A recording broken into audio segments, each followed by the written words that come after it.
Frédéric Bosgrun n'est pas seulement un nom dans le monde des sports de combat. Il est une tempête enveloppée de muscles, de précision et de discipline monastique. Sa seule présence attire l'attention, non pas parce qu'il la poursuit, mais parce que chaque mouvement, chaque regard dégageait une intense lumière. Né dans la banlieue accidentée de Marseille, où les opportunités frappent rarement à la porte et où la survie est gagnée, il a grandi dans un environnement où il n'est pas respecté, mais pressé joint à joint. Dans son voisinage, les mots n'ont aucun sens.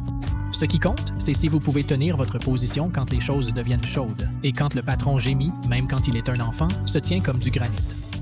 Avant de commencer, je vous serais reconnaissant si vous pouviez laisser votre like et vous abonner afin que nous puissions continuer à partager de nouvelles vidéos. Sans grande chose, commençons. Dès son plus jeune âge, il était attiré par les combats. Ce n'est pas le charme ou la gloire qui l'attire. C'est la pureté de la lutte, la clarté de la lutte. À seulement 13 ans, il est entré dans une salle de sport locale en ruine, connue pour son équipement rouillé et ses murs écaillés plutôt que pour produire des champions. Pas de caméra, pas de ventilateur, pas de tapis poli. Seulement la sueur, le bruit et l'odeur du fer. C'est suffisant pour lui. Bosgrun manque d'installations modernes qu'il remplace par une obsession. Avec un entraînement à une férocité presque innaturelle, il reste souvent longtemps après que les lumières soient éteintes, que le concierge soit parti et que la ville dehors soit plongée dans le silence. Il n'a pas seulement pratiqué les mouvements, il a survécu.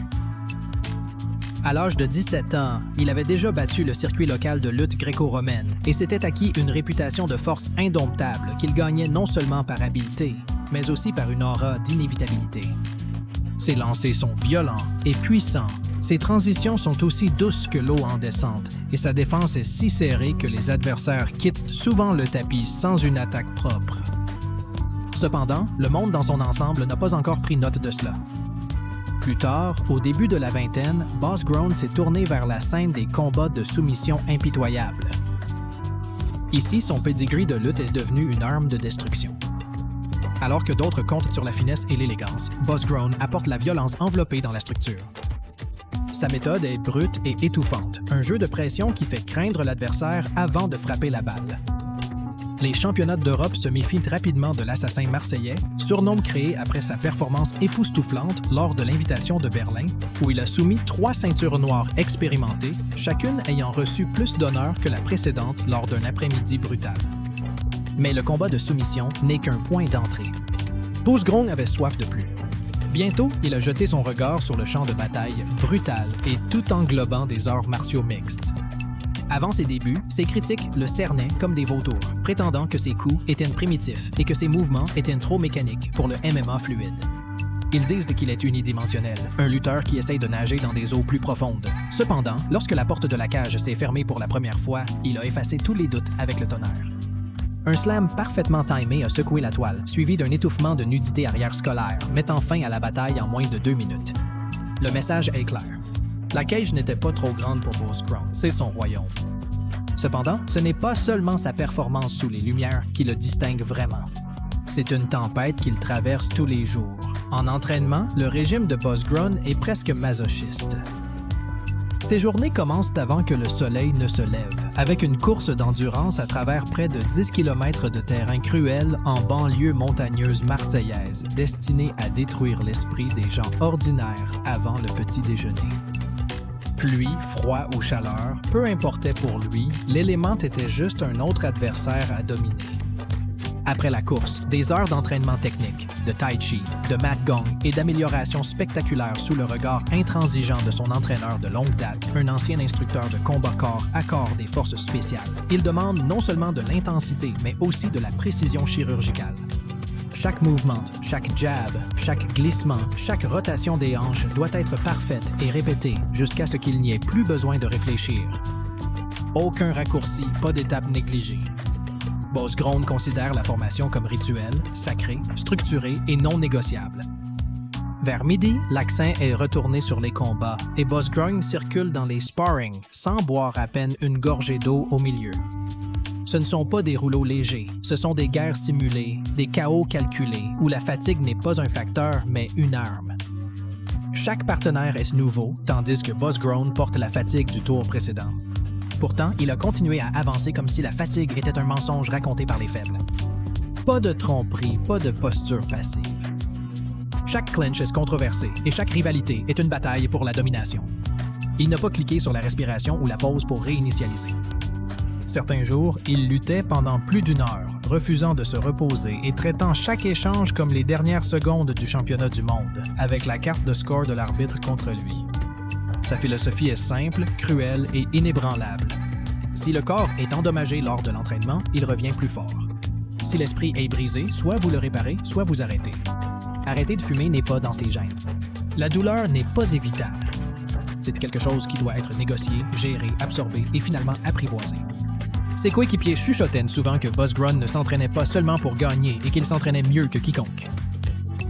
L'après-midi est consacré à la force et au conditionnement, avec des cycles éprouvants visant non seulement la construction musculaire, mais aussi l'épuisement total de la volonté. Sous le soleil brûlant, les pneus se retournent dans la clairière, le traîneau se traîne dans le gravier et lui déchire la main. Le levage olympique explosif nécessite une coordination parfaite sous pression.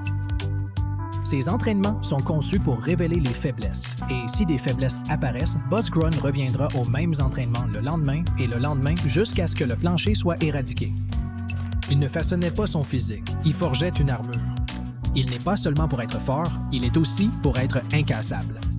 Chaque rap, chaque goutte de sueur est une brique de plus construite dans sa forteresse idéologique. Ce foi est absolu. Si vous souffrez plus pendant votre entraînement que vos adversaires ne le pensent, le combat lui-même peut se sentir comme si vous étiez en vacances. Alors que d'autres espèrent survivre à quelques rounds, Buzzgrunn est prêt à les dominer. Il voulait entrer dans la cage, sûr que personne en face de lui ne pourrait le supporter plus longtemps. À ce moment-là, même la réadaptation a été traitée avec la discipline militaire. Il n'y a pas de place pour les spéculations. Ces repas ne sont pas décontractés, mais calculés précisément. Chaque gramme de protéines, chaque portion de glucides et chaque électrolyte sont pris en compte pour une absorption et une fonction optimale. Pas de sucre, pas d'indulgence transformée. Il ne mange pas pour le plaisir. Il mange pour la guerre. Après chaque punition, il se plongeait dans un bain de glace, si froid qu'il laissait les guerriers les plus faibles essoufflés. Pour Buzzgrunn, le froid n'est pas un malaise. C'est la guérison du corps et, plus important encore, la formation de l'esprit. Le choc, les picotements, l'envie de fuir, il l'a enduré sans reculer. Il croyait que le confort émoussait la lame de l'ambition, et il refusait de le faire. Puis il y a la méditation, mais pas doucement, ce type de forest réservé qui entoure. Buzzgrunn était absorbé dans ses réflexions, sa respiration était lente, mais ses yeux étaient plongés dans la guerre mentale. Il imagine chaque mouvement dans la cage, chaque compteur, chaque scénario possible. Il a répété la victoire, pas seulement comment la gagner, mais comment rester calme sous le feu. Pour lui, la clarté est aussi importante que le cardio. Il voit les jeux d'esprit comme un véritable champ de bataille. Les cages sont simplement des sites d'essai pour la validation ou l'exposition des préparations. Dans les entretiens, il se vante rarement ou se livre à l'exagération. Il ne se vante pas de sa ténacité et ne se présente pas comme invincible. Au lieu de cela, il a parlé avec la vérité froide et claire de quelqu'un qui a fait le travail. Son ton était calme, presque chirurgical. Il ne vend pas des histoires, il raconte la vérité. Pour lui, ce mode de vie n'est pas optionnel, ni même admirable. Ça doit être fait. Chaque goutte de sueur versée, chaque cicatrice laissée, chaque réveil matinal représente un paiement vers un objectif incontestable. Le monde voit un guerrier, explosif, intimidant, impitoyable. Mais Buzzgrunn ne se voyait pas ainsi. Il voit quelque chose de plus réveillant. C'est un homme qui combat vigoureusement la faiblesse, lutte contre la complaisance et défie les raccourcis. C'est une guerre qui se déroule chaque jour en silence, sans que personne ne regarde.